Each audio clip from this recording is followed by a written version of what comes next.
وعلیکم السلام ورحمۃ اللہ وبرکاتہ۔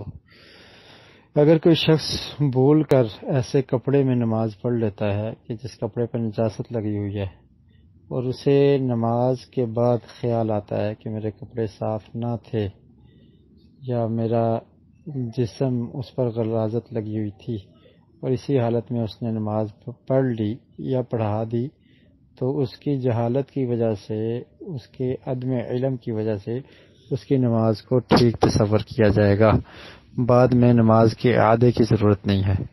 اس کی دلیل نبی کریم صلی اللہ علیہ وسلم کا وہ عمل ہے کہ آقا علیہ الصلوۃ والسلام نے نماز پڑھی اور آپ کے جوتے پر گندگی لگی ہوئی تھی۔ جبریل امین علیہ السلام نے آپ کو اطلاع دی تو آپ نے جوتے کو اتار دیا۔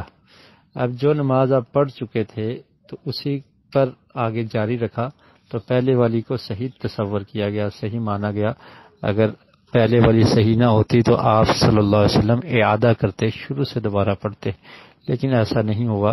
جتنی پڑھ لی تھی وہ درست، اور جس جہاں پر پتہ چل گیا تو اس سے اس وقت اس جوتے کو اتار لیا گیا۔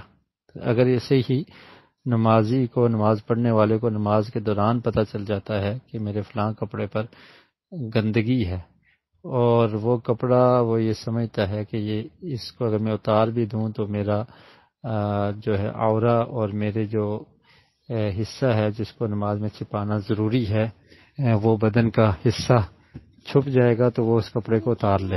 تو اگر نماز کے بعد یاد آتا ہے تو پھر اس کی پہلی نماز کا اعادہ نہیں ہوگا، وہ نماز اس کی درست مانی جائے گی۔